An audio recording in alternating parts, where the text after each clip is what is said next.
خاوتي خواتاتي اهلا وسهلا مرحبا بكم يا جماعه الخير ومساء الخير عليكم زول فلاون السلام عليكم. J'espère que vous allez bien, j'espère que votre santé se porte bien, surtout faites très attention à vous.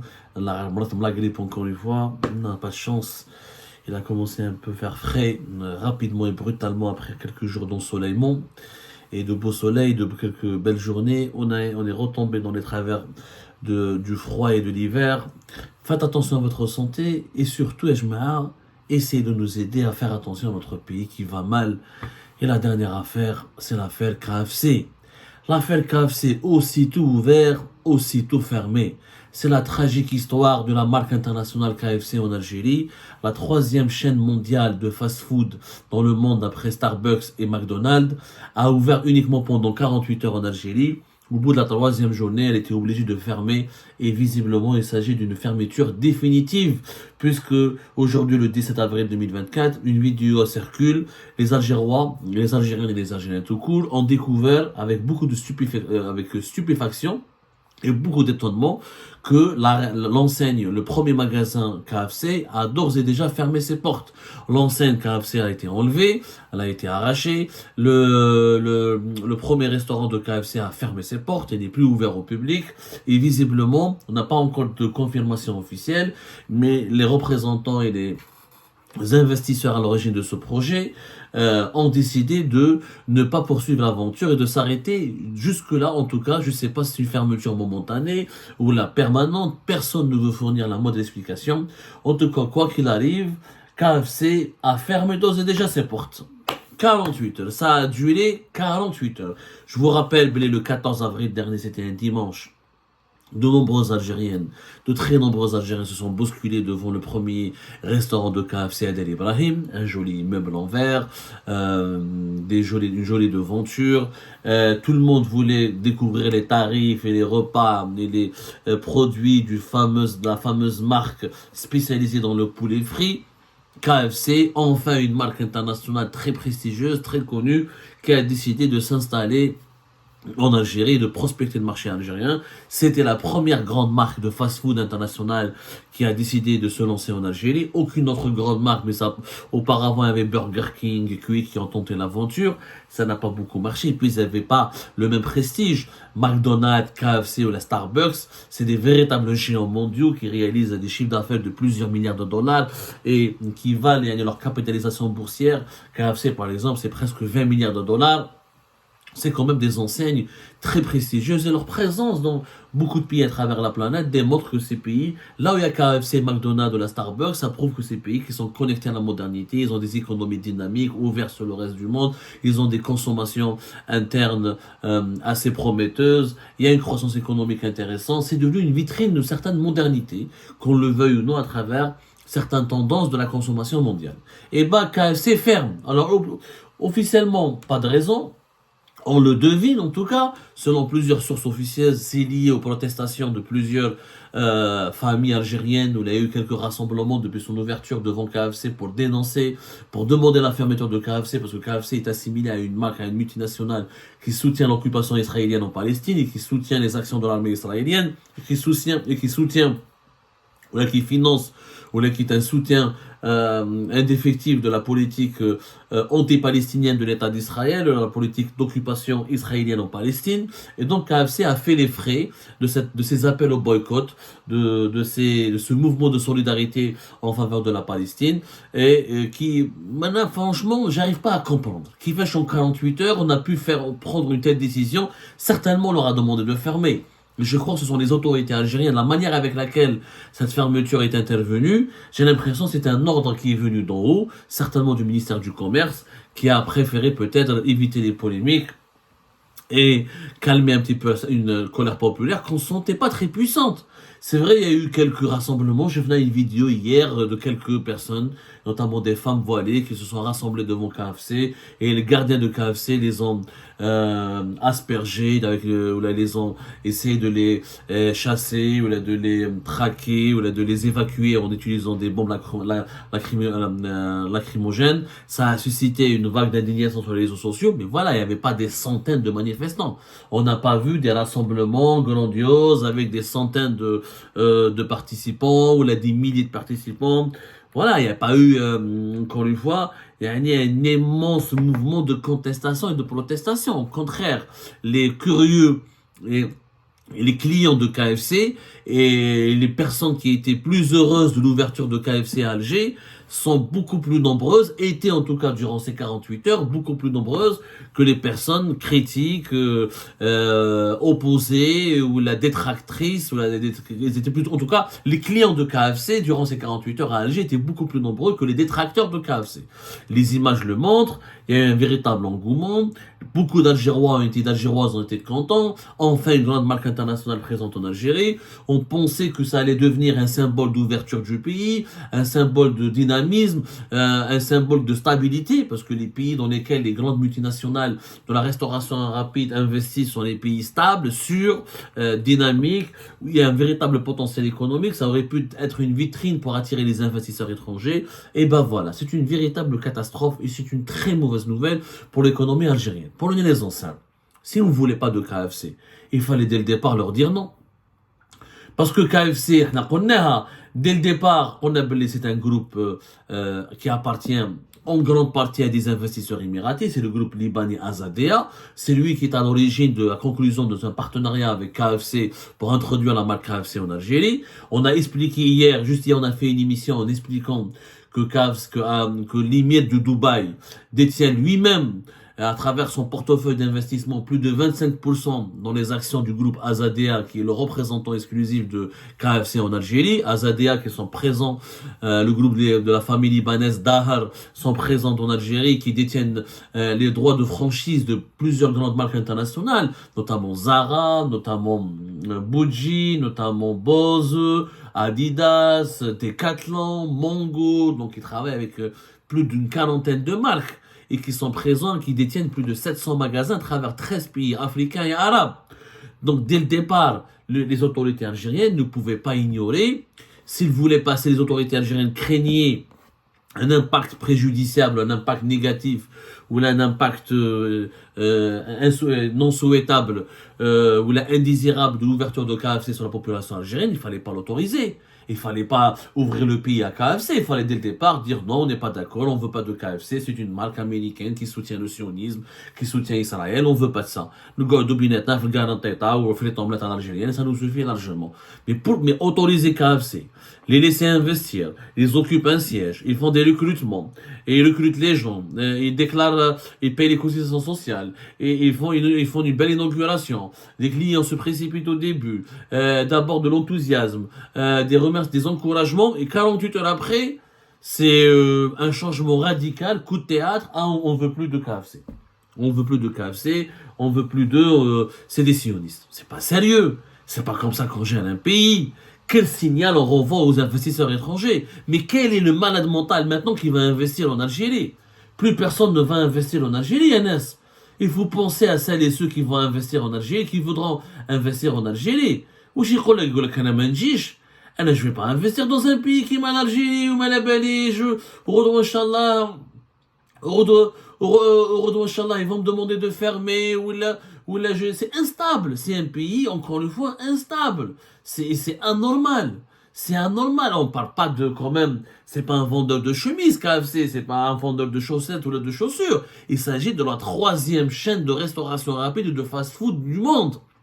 C'est une multinationale, c'est un géant américain, mais aussi un géant mondial, qui est présent dans plusieurs dizaines de pays à travers la planète. Mais dis du jour au lendemain, on veut pas de toi, parce que une partie des Algériennes et des Algériens, j'ai une partie, mais je faisais des grosses manifestations, c'était pas le Hirak, ils ont pas bloqué les routes de Del Ibrahim, ils ont pas fait des barrages, ils ont pas dressé comment on appelle ça, ils n'ont pas dressé des barricades pour dire non à KFC. Il y avait un groupe, il y a quelques groupes de mécontents, mais ils étaient contre KFC. ما تشريش عند KFC, روح شري كل garantéta ou كل frites omelette. Après, d'abord, c'est un très mauvais signal pour l'économie algérienne. Ça prouve que l'Algérie est un pays instable, que ça fonctionne selon des humeurs, que rien n'est acquis, qu'il n'y a pas le gouvernement n'est pas sérieux, qu'il provoque des pertes. Le groupe Azadia a perdu de l'argent parce que le bâtiment, les employés, les investissements qui ont été consentis pour les aménagements, l'acquisition de la matière première, les emballages, tout ça, c'est des investissements. J'ignore le chiffre, mais c'est un investissement important. Que tu fais Ibrahim, le bâtiment, l'aménagement, tout ça, là, on fait 1 million d'euros facilement. Ou la vérité, ils ont au moins investi 1 million d'euros entre les droits de franchise, entre l'inauguration, entre la construction du siège, la location, son aménagement, les recrutements, les préparations des recettes, les repas, etc. Ah, c'est de l'argent quand même, il faut penser à cet investisseur. Et c'est pas Netanyahou qui est derrière KFC, c'est un groupe libanais, une famille libanaise, Dahr, dans laquelle ils sont actionnaires des Émiratis. Arab fi Arab, musulmans fi musulmans. Il n'y a pas de relation directe avec Israël. C'est une connerie de faire ça à KFC. Redouan Shalom Malek, il ne faut pas pleurer quand les investisseurs étrangers ne voudront pas venir chez nous. Là, il dit عندك. يقول لك t'es un pays fou. أنا نجي الحل 48 heures après تغلق لي. وتقول لي روح ولا صبر ولا je sais pas attends que la guerre à Gaza se termine. وش علاقتنا مع la guerre à Gaza? Celui qui veut aider les Palestiniens et les Palestiniens, il y a d'autres manières. Et puis ces appels au boycott, ils n'ont aucune intelligence. Il faut savoir, Ajma, que toutes les marques mondiales, les plus connues, les plus présentes dans notre quotidien, leurs actionnaires ou leurs propriétaires ont une relation directe ou indirecte avec Israël. N'est-ce pas les familles ou les personnes qui étaient contre ou qui sont opposées à la présence de KFC en Algérie? Ils diffusent leurs vidéos sur Facebook. Et je mets à Facebook, il est très proche d'Israël. C'est l'une des multinationales qui est la plus proche d'Israël. La preuve, Facebook, il a acquis durant cette année 2024 une start-up israélienne qui s'appelle Pebbles. Il a acheté pour plusieurs dizaines, il a investi 60 millions de dollars en Israël pour acheter cette start-up de 50 employés. Il a même une tour de 4 étages et il a une tour il a un siège au niveau d'un 4e étage d'une tour de 29 étages qui est située à Tel Aviv. Et, un bâtiment de plus de 3500 mètres carrés. Il a fait des investissements. Facebook a fait des investissements hyper importants en Israël. Il a des relations, il est propriétaire d'une des startups les plus importantes en Israël qui est spécialisée dans l'intégration des lunettes intelligentes, des lunettes 3D. Et le groupe Meta, qui est le groupe de Facebook, investit massivement. Où ils veulent créer un centre d'activité de développement de la réalité virtuelle en Israël. Donc pourquoi ne pas boycotter Facebook? Moi je respecte les détracteurs des grandes multinationales et ceux qui appellent au boycott. Il faut boycotter Facebook. Mais si tu es connecté sur Facebook H24 et tu publies tes actions de boycott sur Facebook, ou je suis par solidarité avec la Palestine contre Israël. Facebook c'est le premier. Sans compter la proximité entre les actionnaires de Facebook et ses propriétaires avec les associations pro-israéliennes aux États-Unis d'Amérique. Non, il n'y a pas Facebook, Twitter, TikTok.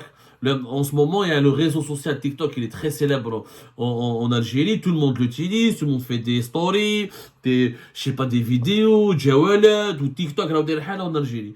Les 2 grands milliardaires israéliens juifs américains, sont actionnaires à plus de 15% de la société chinoise qui produit TikTok.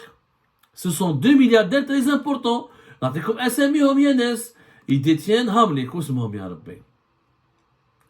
c'est des milliardaires juifs Arthur Donchik et Jeffrey Yass, qui sont des juifs américains qui soutiennent et qui financent de très nombreuses associations sionistes aux États-Unis, qui soutiennent la cause sioniste d'Israël et qui financent à coût de plusieurs millions de dollars. Ils soutiennent beaucoup d'actions de lobbying pour soutenir Israël contre le mouvement de résistance palestinien. Et pourtant, la plateforme TikTok leur appartient en partie. Donc il faut boycotter TikTok. TikTok. C'est une vérité, Yanes. C'est une vérité. Pratique comme la société. J'ai pas trouvé mes références, je suis complètement perdu. تخلطونا شعبان مع رمضان. الصبر عليا. Donc là, t'es comme les références exactes. Voilà. C'est la société, la Susquehanna International Group, qui est un fonds d'investissement qui a été fondé donc par ces deux milliardaires juifs américains, Don Chick et Jeffrey Yes, et qui détient une part de 15% dans la société ByteDance, qui est la firme propriétaire de l'application TikTok. Donc 15% de TikTok, ça appartient à des milliardaires juifs américains qui soutiennent Israël et qui appuient, qui financent les actions de la politique les actions des associations pro-israéliennes de la cause sioniste, qui soutiennent la cause sioniste. Il faudra donc que les Algériens et les Algériens boycottent aussi TikTok. Mais si on commence à vouloir boycotter beaucoup de multinationales, ou la liste, si on établit la liste des multinationales qui soutiennent, ou dont les propriétaires, ou les actionnaires ont des relations, ont des amitiés, ou investissent en Israël, c'est quoi la politique du boycott? Il faut boycotter les sociétés, les multinationales qui investissent en Israël, qui investissent dans les territoires qui appartiennent à des Palestiniens et qui ont été intégrés par les forces armées israéliennes à Israël, ou là dont les propriétaires ou les actionnaires financent des activités de lobbying ou la donnent de l'argent à l'État d'Israël pour se protéger, pour faire fonctionner son économie, ou là pour faire des actions d'influence à travers la planète pour discréditer le combat des Palestiniens. Si on essaye de boycotter l'ensemble des marques internationales, خلاص ما يبقى والو في الجزائر. Danone, Nestlé, Intel, L'Oréal, Lévi-Strauss, Disneyland, Timberland, Caterpillar, tous les grands géants mondiaux ont des relations indirectes ou indirectes avec les lobbies israéliens. Donc il faudrait boycotter toute l'économie mondiale. Et ça ne se passe pas comme ça, Yannis, quand un géant, quand une multinationale investit dans un pays, elle passe pas par Israël, par Tel Aviv. KFC, il est passé par une société libanaise et émirati. Et ça se passe depuis Beyrouth, Abu Dhabi, Dubaï et Alger. C'est des investissements qui passent par leur succursale au Moyen-Orient. Ils créent des filiales dans les sociétés du Moyen-Orient, dans les pays arabes, dans les pays africains. Ils essaient de développer leurs activités. Ce n'est pas les mêmes. Ça n'a rien à voir avec les activités du siège mondial de KFC, ou d'Intel, ou de Facebook, ou de TikTok. Non. Donc des politiques de développement qui s'appuient sur des bureaux régionaux, où les bureaux régionaux n'ont pas de relation ni directe ni indirecte avec les lobbies israéliens. Ce n'est pas comme ça. Et puis si on commence à boycotter tout et n'importe quoi, on va revenir à l'âge de pierre. Les juifs sont forts. Et les plus grandes innovations économiques et technologiques, il y a derrière elles des investisseurs juifs, ou là des inventeurs juifs, ou là des partisans d'Israël. C'est à nous de travailler. Il faut concurrencer KFC, créer une marque internationale, créer une KFC, dire garantie, marque garantie, ou créer une KFC, concurrence Facebook, concurrence TikTok. Il faut inventer, innover si vous voulez soutenir la Palestine. C'est pas en boycottant les multinationales, c'est en versant de l'argent aux Palestiniens, c'est en leur fournissant des équipements, des médicaments, éventuellement des moyens de défense légitimes, c'est en appuyant on n'aide pas la cause palestinienne en sabotant des projets économiques dans nos pays. Ouais, de les employés. Les employés, qu'est-ce qu'ils vont devenir? Ils ont perdu un salaire, ils ont perdu un travail. C'est comme ça qu'on va aider la libération de la Palestine. C'est n'importe quoi. C'est du n'importe quoi.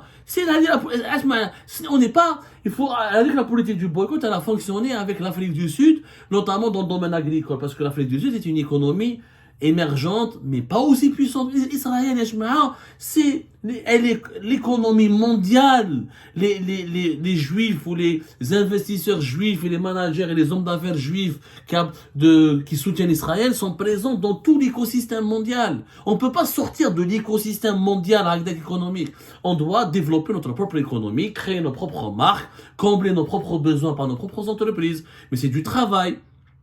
Mais s'il y a des investisseurs étrangers qui viennent en Algérie, il faut appliquer une certaine politique. Ils doivent passer par des bureaux régionaux qui n'ont rien à voir avec les lobbies israéliens. Ils investissent chez nous.